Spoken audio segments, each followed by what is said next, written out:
There are a lot of marketing experts. There's some parity across the industry and what people are able to provide. But I think at the end of the day, the people that do the work are important. And I think my coworkers here at Quattro, or as we affectionately call them, cue balls, everyone here is here because they want to do great work. And I think that's one of the things that resonates with me here at Quattro is that everyone's in it. Put egos to the side and just want to do great work for clients.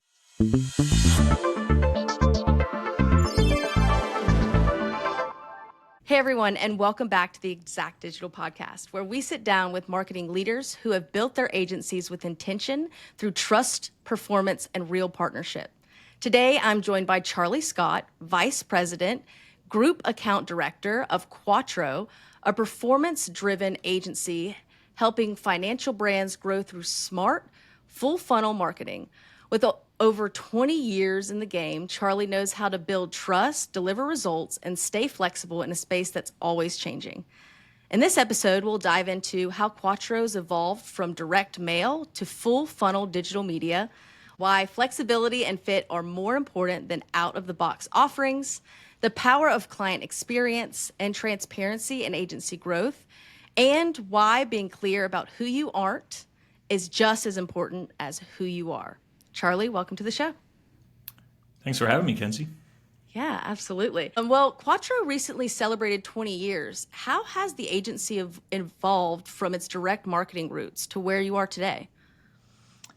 It's a great question. 20 years ago, in 2005, marketing looked a lot different than it does now. I think obviously the world continues to evolve. The world of marketing. We've seen an incredible expansion in our strategic services and what we offer as an agency, obviously evolving from direct marketing, digital, direct mail through email. Now we've evolved that in our creative practice as well to include a lot of those emerging channels, driving a lot of content. The creation of our digital media practice was really a necessity as the world, we started before everything online, and now digital media is a big portion of what it is we do. So that digital media practice still has a results-driven focus. Typically, we work a lot in lead generation campaigns over some of the more softer metrics like broad awareness. So we work a lot with our clients to drive leads. Amazing. And what do you think has helped you maintain client loyalty over such a long time?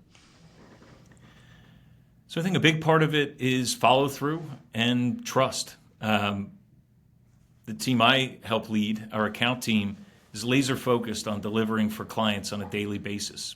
Some of our clients, like U.S. Bank, for instance, has trusted us with their business for over 15 years. So a lot of our marquee clients have been with us for a long time, and that longevity is significantly valuable for a lot of clients. I know one of the major accounts I work on, we've become the institutional knowledge keepers. As there's turnover or attrition on their side, we're onboarding and updating any new hires as to what it is that's happened in the past, or we have a lot of just knowledge of what's been tried, what's worked, what hasn't worked, why things are the way they are, and I think that's very valuable for clients. And in addition to that, just the idea of trust and continuing to deliver. They come back to us because they know that when they come to us with an assignment, we'll understand it, we'll work with them, and we will fulfill what it is that we set out to do. And in doing so, we earn that next opportunity. And I think that idea of earning and building trust is something that resonates with clients. And those who have trusted us with their business, we have delivered. So. And I'm sure if you've had a client for that long, they've referred you to at least some other clients. Certainly referrals. And then I think one thing that we like almost just as much is we develop deep relationships with our client contacts. And I think as such, they become our advocates as or evangelists as they move on in their career laterally or upward to new places. It's always a great feeling when they pick up the phone and we're their first call when they land at a new company. They say, hey, I have an agency for that, and we are that agency. I love that. I love that. And I'm sure it goes along with what I'm about to ask. And you've mentioned every engagement at Quattro is custom. Why is that approach important, especially for financial service clients? Sure.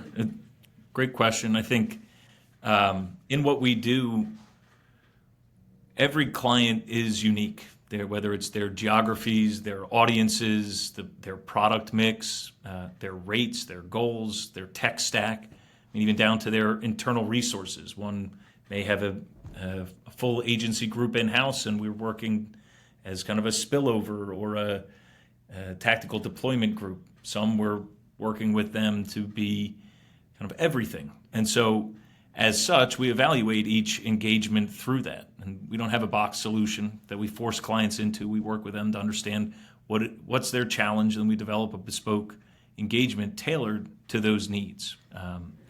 And you mentioned financial services. That makes up about 75% of our client base. So we understand their products deeply, and we can relate to them on a level that establishes that we understand them. And it's this expertise in that space that allows us to add a lot of value. For instance, going beyond a headline of great rates, really to dive deeper into our understanding of their audience's needs and the power of that product and what that might help a customer achieve, more than something that's kind of base level or just a headline. And so I think being able to work with clients on that level really resonates and helps us to better communicate to their customers why they might want that product. Absolutely. And that's so important because, it's easy to be an order taker and just accept what people say and say, okay, sure, we'll do this, and without putting anything into it. But there's such a difference when you look at it, look at the strategy, think about it, do the research, have the previous history, and actually involve yourself in it and take that time. It does take more time, but it's worth it in the end. Definitely. Absolutely. So what do you wish more clients understood about selecting the right agency for their goals?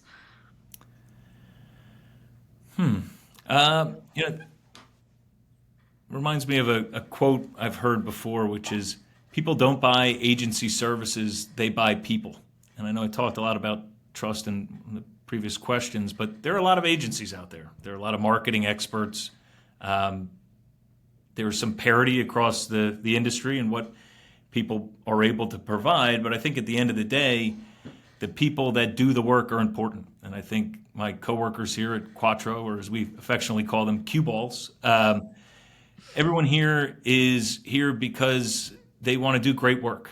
And I think that's one of the things that resonates with me here at Quattro is that everyone's in it. Put egos to the side and just want to do great work for clients.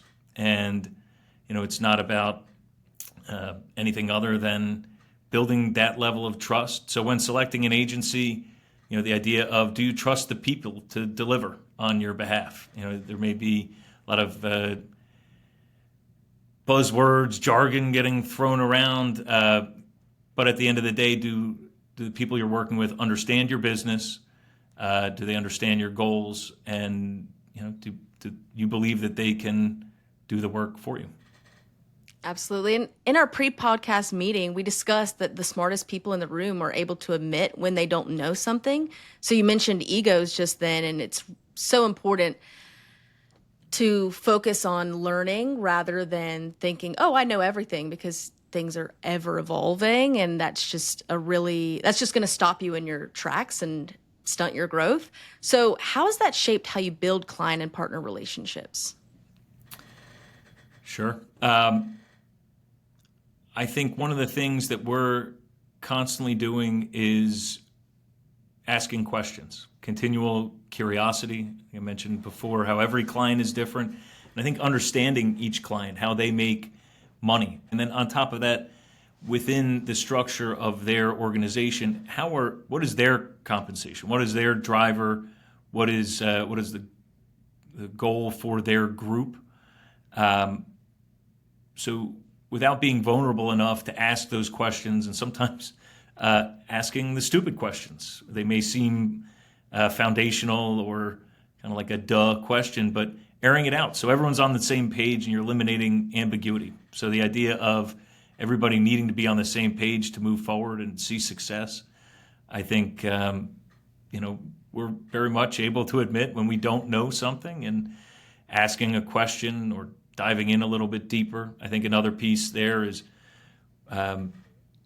within kind of the discovery phase, just trying to unearth everything and ask questions, be curious before rendering an opinion or making a blanket statement. I think it's important to allow a client or prospect to share without us telling them what they need to know. I think it goes a long way when we want to understand them and we want to understand more deeply what they're doing so that we can define what it is we can do. And then even within that, being upfront about what it is that we do versus what it is we don't do, and being honest and transparent with a client when they ask for something. If it's not in the scope of services that we provide, typically we have a referral partner that we can bring into the mix, or we have a partner that can augment what it is we do. So oftentimes we're building out engagements where we'll loop in a third party to help fulfill a specific portion of it, where we may be able to provide 3/4 of the work, but lean on a specific partner for tactical implementation or a production technique or something that it is we don't do. And so we're pretty transparent about those things. And I think just being open is helpful. Absolutely. And there was something you said in there about asking what seems like a baseline question or a basic question.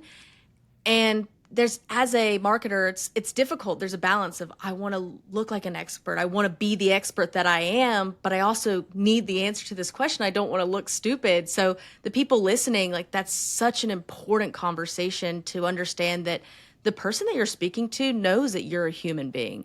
And they want to answer that question. They want to know that you are willing to get down to the nitty gritty rather than just letting things go by the wayside. So seeing that honesty and that transparency will probably encourage them even more to trust you. Yeah, definitely. There have been countless meetings where just asking a question helps to not only make sure everyone's on the same page, but then oftentimes just opens up a new vein of questions that, or unearth something that maybe was an assumption for everyone, but isn't the case. And then we need to explore what that then means and how that applies to that client situation. Yeah. I mean, who knows? Like, everybody in the room could have been wondering the exact same question. And then you just allowed yourself to put yourself out there, and everybody else is like, oh, thank God Charlie just asked the question I've been wanting to ask. Exactly. And then it really opens it up. And I'll give a nod to one of our founding partners, Dan Berger. I think is one of the smartest guys in any room that he's in, but he's also one of the best at asking those type of questions, really digging in and trying to understand the basics, frame what the opportunity looks like, frame what the ask is, and doing so through expertly crafted questions, which help to make sure that everybody's on the same page and we've ironed out any sort of ambiguity that there might be. So I love that. He sounds great. yeah, he's kind of the mad marketing scientist. I love it. I love it. I would love to be in a room with him one day. So you mentioned that you've worked with a lot of partners. What makes a good collaboration work in your eyes? Sure. Well, I think right now, just as the industry's evolved, and we talked about 20 years in business for Quattro, marketing has changed a lot over that time. And I think the idea of an AOR or an agency of record is a little bit outdated. We don't have a lot of those type of relationships right now with clients, and I don't see a lot of agencies that do. I think that's because things have become so channel specific. But oftentimes there's still a kind of quarterback that's necessary in certain ways. And so that quarterback often becomes the client pulling together different experts in SEO or paid media or content or PR. So for marketing, you become kind of a Swiss Army knife. And one of the things that I see working well for good collaborative organizations is having defined swim lanes. Who owns each channel, and then in that, where there are lines, where there needs to be collaboration between the paid media agency and maybe the creative agency to make sure that the audience information is being reflected in the creative, and the creative supports what the media plan is. And I think one of the successful case studies that we kind of have is we have a big credit union client. We help them to manage a lot of their mortgage marketing. I think that would be one of the closer AOR relationships that we have. While it's not that in name, we help them to organize and lead what we call summit meetings, biannually typically, and we'll bring together all of the various vendor partners in their ecosystem. We allow everyone to have the opportunity to share out what they're doing, what's working, what's not, look at results openly, and pull together in a 2-day, full day immersive meeting. We work to help develop what the agenda looks like, help to organize the presentation cadence. We make sure that everyone is well fed and there are lunch provided. There's happy hours after, there's dinners, so that it allows for kind of outside of work relationship building. And through those summits, we find that on the other end, the client benefits by getting a lot of great thinking, all of the strategic partners in the room. It exposes a lot of opportunities, challenges, and then it also allows us to do some kind of real world thinking in the room. Oftentimes we'll come ready with some group exercises that allows us to break out, interact with different organizations or different team members that you wouldn't typically on a daily basis. And in doing so, allows us to all focus on the client, some of their specific challenges, and get new thinking. On the other side of it, we typically have a pretty robust to-do list of ideas and things to explore and things that they haven't tried before. And so it just kind of offers an opportunity for everyone to contribute. And in that, I think it really fosters the collaboration that we then pull forward over the next 6 months as we activate on all of the great ideas that are generated in the room. So, Well, I'm having some FOMO. I want to be a part of that room. yeah, we'll have to get a good summit going. Yeah, absolutely. Please. So, for anyone that's listening, could you tell them a little bit about the services that you do in-house? Sure. So at Quattro, we have 3 main service groups. We have the account team, which I help lead. We have the creative team, and we have the digital team. And a combination of those 3, we do a lot of strategic work, we do a lot of creative work, and we do a lot of digital media and the supporting analytics that goes into it. So from a creative standpoint, we do just about any type of creative you can think of, anything from display ads to direct mail, email campaigns to video, website landing pages, anything that you can apply visual and written communication to. We have a very talented team led by Brett Merrick, our VP of Creative. On the digital side, we have a very talented team led by Sean Koenig, one of our partners. His team is responsible for paid media, and they have a very unique approach to SEO as well. SEO for content from a technical standpoint. So we have a lot of SEO capabilities. We do a lot in the paid media space, programmatic,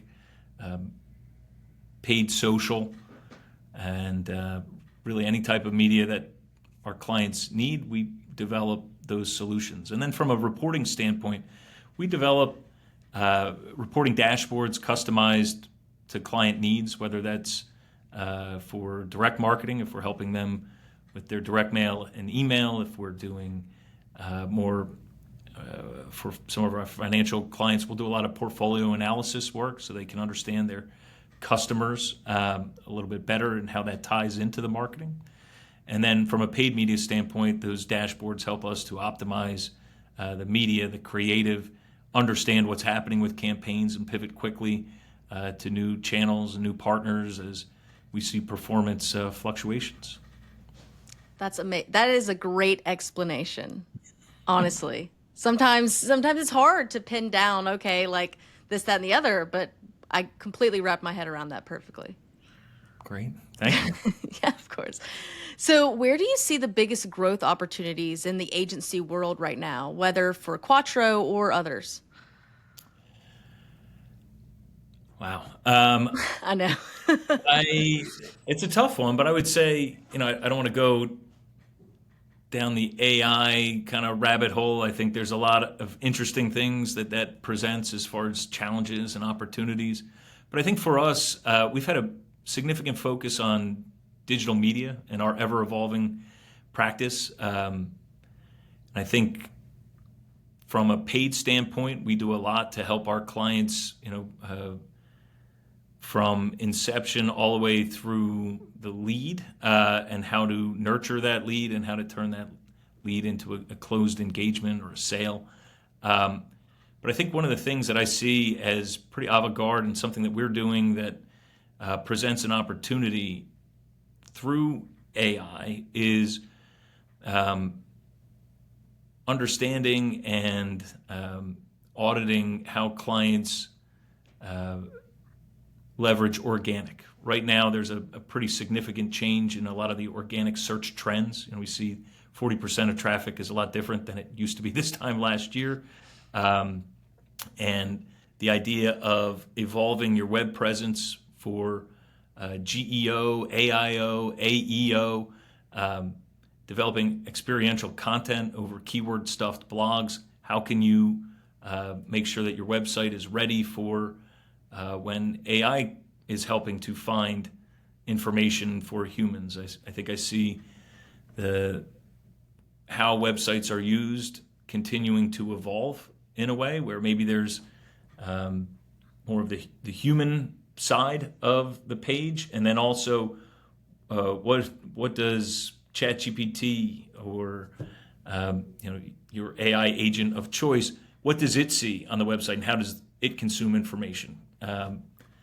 So I think one of the biggest growth opportunities for us and for others is in understanding what that means, understanding how search is changing, and then being nimble and able to pivot to make sure that what you're representing online makes sense for human searchers as well as those that are finding that information for humans, and dealing with the idea of zero-click conversions. How does your web presence change or evolve as your blog and content strategy? How does that need to evolve along with it?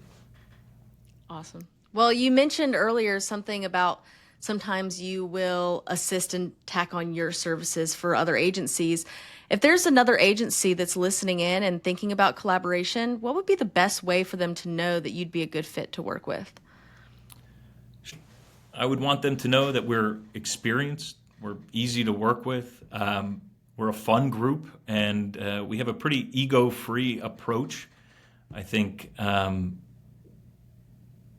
we're authentic and pragmatic, and I think that comes through in our kind of collaborative approach. And I think that there isn't one relationship I can think of with a client where we don't have other agencies that we're collaborating with. So we try not to step on any toes, and we really respect other organizations and what they bring to the table. I think we talked about earlier being able to understand what you do well and others don't, or where you can draw the line and say, we do this really well, but we don't do this. And I think it's almost the same for our approach with collaboration with other agencies. It's understanding what they do and how we can complement that, and then hoping through that mutual trust and that we would be offered that same opportunity where here's what we're doing for the client and how can you help augment that as well.